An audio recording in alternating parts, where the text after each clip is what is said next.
Hey, it's Spencer. I'm out here in our agroforest. Today we're going to be working on a lilikoi on our passion fruit vine.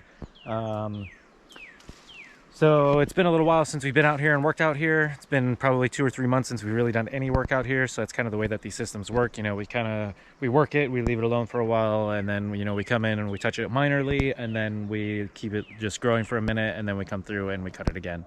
So it's just cycles of cutting it and letting it regrow and cutting it and letting it regrow. But today we're going to be working on this passion fruit behind me. I'll link you to the previous video where we were talking about the passion fruit, where we worked on it again. And now we're coming and we're doing our seasonal cut it hard because it's done with its fruiting season. So the other managements we were doing before were allowing the lilikoi, the passion fruit, to continue to grow on our trellises, our tree trellises, but managing the trees. This time we're taking all of this material down to the ground. So this is actually on top of some ironwoods. There's 2 ironwoods planted, or sorry, not planted, but that were wild in here. We think they actually might have died because we topped them and they didn't have any sunlight. But we're going to be checking those 2 out. If they are still alive, then we are going to be leaving them for next season to be a trellis to grow on the passion fruit again. And here's the passion fruit flower. Just check them out. So we probably could have timed this slightly earlier to come and cut it, but it's a pretty good time right now. We just really need to get this material down and stop climbing all over itself. Otherwise it's going to be really hard for the fruits to find their way down to the ground. So passion fruit, they drop their fruits when they're ripe on their own. You don't need to harvest them, but if the vine is too caught up in itself, then it's basically the fruits fall and get stuck in the vine before they make it down to the ground, and they rot up there and the rats get up there, and it creates a bit of a mess. So today we're basically just taking this down to the ground, and then we're going to be mulching it onto our sides of our rows here. So let's actually go around onto this side. We can check it out a little bit more. So yeah, you know, just a big trellis. We can actually come and we can see in here, there's one of the ironwoods, and there's the other one in here. So yeah, we're going to be taking that, mulching that onto here. So one of our mysteries is we've got our passion fruit climbing on this right here. We've got our passion fruit climbing on this right here. And we had it over here, but Julie took that down yesterday. You can see the vine, yeah, kind of crossing right there. So we don't know exactly where these plants are coming from. So that's what we really need to figure out. It's, you know, I can see that this one is coming from right here. And then that's as far as I know. So it's like crossing the path, or crossing the row, I mean, and stuff like that. There's some of it even crossing through right here.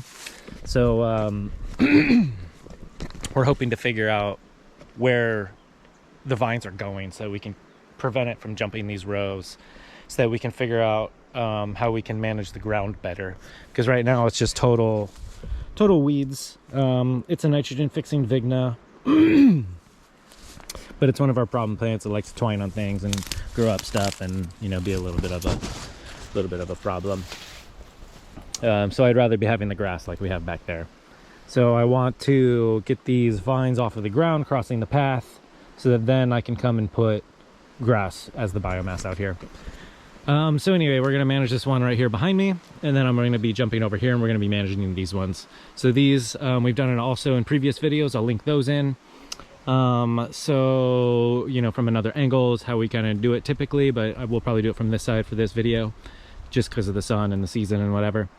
So yeah, as far as we know, it's coming from over here. The vine, there and there, and then climbing up onto there.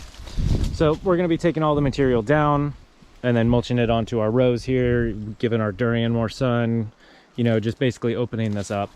So these trees, we've got them on top of ingas and avocados. Those trees are probably not going to be pruned heavily. The avocados, it's kind of their flowering season right now, so we're going to kind of watch and see what that does. That is one of our larger avos on the property. And then, you know, we'll just be managing the ingas to kind of see what we need to do to allow enough sunlight into our rows, so that then we can use them as a trellis for the next season, but also we need to allow them to let the sunlight through right now. So we did actually plant some more passion fruit vines on some of the base of these trees in hopes to figure out where these vines are going. We can cut them, we can remove them from hindering our ability to manage, and then we can allow these trees to continue being a trellis with a appropriate placement of the vine.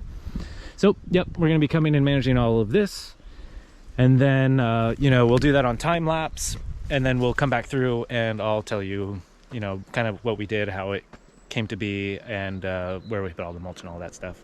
All right, so on to the time lapse.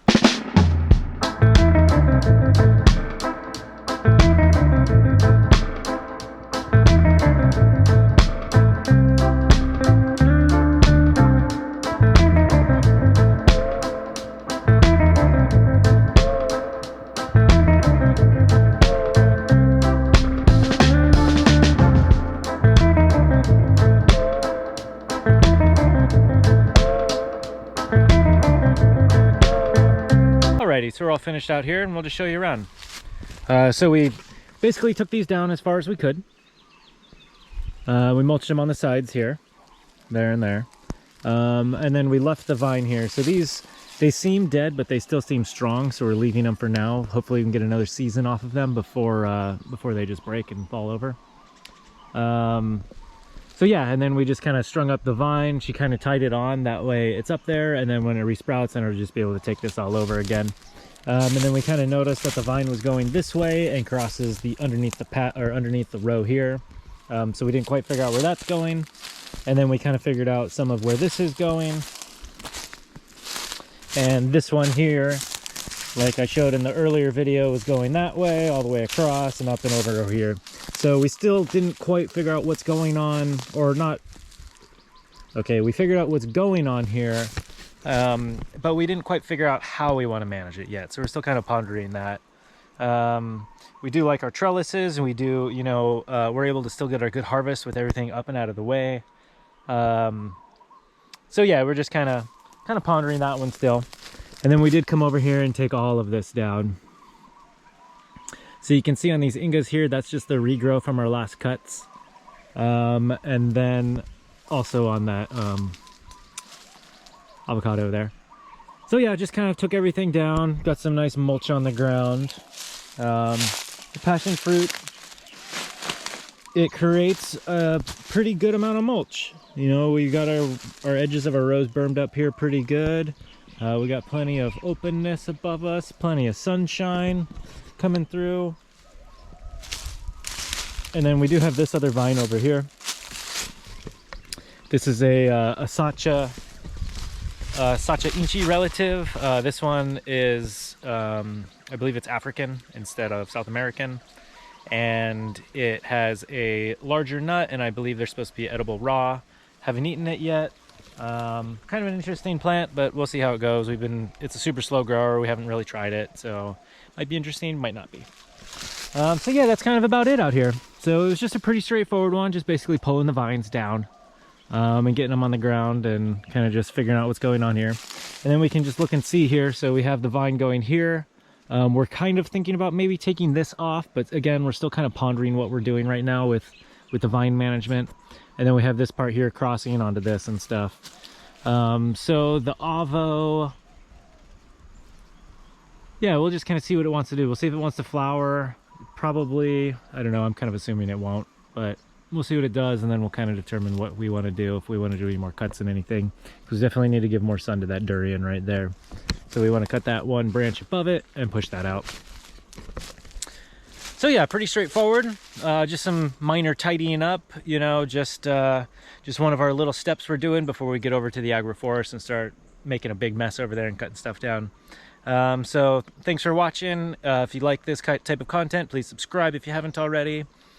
And we'll see you in the next one. Thanks for watching.